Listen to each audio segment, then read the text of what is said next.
Hello everyone.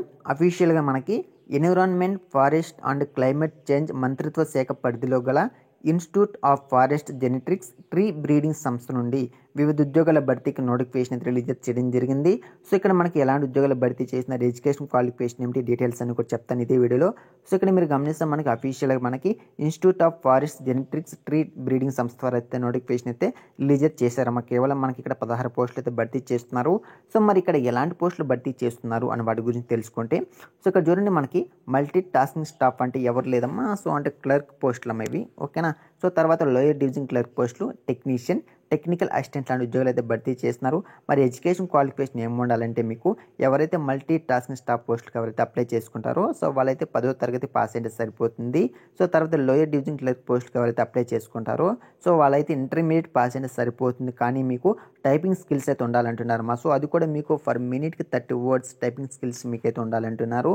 So తర్వాత technician పోస్టులు వస్తారు. గమనిస్తాం మనకి గుర్తింపు పొందిన సంస్థ నుండి సైన్స్ స్ట్రీమ్లో 60% మార్కులతో 10+ ఉత్తీర్ణత కలిగి ఉండాలంటున్నారు. కాబట్టి మీరు ఇంటర్మీడియట్ లెవెల్లో ఎంపీసీ కానీ లేదంటే బైపీసీ గ్రూప్లో 60% మార్క్స్తో మీరు పాస్ అయితే సరిపోతుంది. ఈ పోస్టులకి అయితే అప్లై అయితే పెట్టుకోవచ్చును.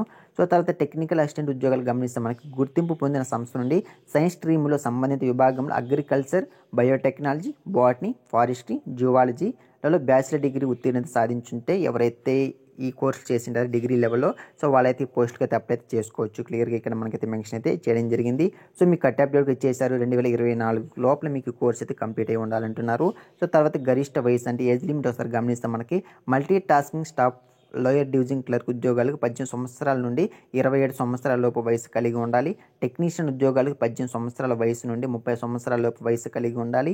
టెక్నీషియన్ ఉద్యోగాలకు 21 సంవత్సరాల నుండి 30 సంవత్సరాల లోపు వయసు కలిగి ఉండాలంటున్నారు. సో యాజ్ యూజువల్ మనకి గవర్నమెంట్ రూల్స్ ప్రకారం ఎస్సీ, ఎస్టీ వారికి 5 సంవత్సరాలు, పీడబ్ల్యూబీడీ వారికి 10 సంవత్సరాల వయసు అడిలింపు ఉంటే సరిపోతుంది. సో మరి దరఖాస్తు విధానం ఏ విధంగా అప్లై చేసుకోవాలంటే మీరు అభ్యర్థుల అధికారిక వెబ్సైట్ ద్వారా ఆన్లైన్ విధానంలో మీరైతే అప్లై చేసుకోవాల్సి ఉంటుంది. సో అప్లై లింక్ ఇస్తాను, డైరెక్ట్గా అక్కడ వెళ్ళి మీరైతే అప్లై చేసుకోవచ్చును. సో మీకు అప్లికేషన్ అనేది ఈ రోజు నుంచి స్టార్ట్ అవుతుంది. సో మేబీ ఇంకా మీకు అఫీషియల్ వెబ్సైట్ అయితే ఇంకా అప్డేట్ అయితే అవ్వలేదు. సో ఈ మేబీ ఈ రోజు లేదా రేపు ఈవినింగ్ అంతా అప్డేట్ అయితే అయిపోతుంది. అప్డేట్ అయిపోయిందంటే మీకు ఈ మంత్ 30వ తేదీ వరకు కూడా మీరైతే అప్లై చేసుకోవచ్చును. సో మరి అప్లికేషన్ ఫీజు ఏమైనా ఉందంటే ఉందమ్మా. అప్లికేషన్ ఫీజు అయితే ఉంది. ఇక చూడండి మీకు multi tasking staff unreserved category అభ్యర్థులకు 500 రూపాయలు, మహిళా ఎస్సీ ఎస్టీ అభ్యర్థులకు 250 రూపాయలు మీరైతే ఫీజు అయితే చెల్లించవలసి ఉంటుంది. Lower division clerk, technician unreserved అంటే ఈ పోస్ట్కి ఎవరైతే అప్లై చేసుకుంటారో వాళ్ళైతే అన్రిజర్వ్డ్ కేటగిరీ అభ్యర్థులు 1000 రూపాయలు, మహిళా ఎస్సీ ఎస్టీ అభ్యర్థులు 500 రూపాయలు మీరైతే ఫీజు అయితే చెల్లించవలసి ఉంటుంది.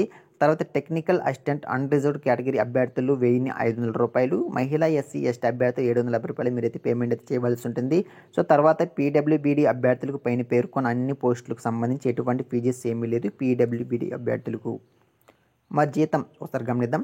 మల్టీ టాస్కింగ్ స్టాఫ్ పోస్టులకు 18,000 రూపాయల జీతం అయితే ఇస్తామంటున్నాము.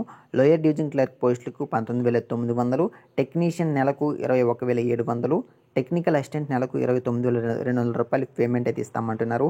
ఎంపిక విధానం ఒకసారి గమనిస్తాం. మనకు అభ్యర్థులను వ్రాత పరీక్ష లేదా స్కిల్ టెస్ట్ నిర్వహణ ద్వారా ఎంపిక చేస్తామంటున్నారు. వ్రాత పరీక్ష, స్కిల్ టెస్ట్ తమిళనాడులో గల కోయంబత్తూరులో మాత్రమే నిర్వహిస్తామంటున్నారు.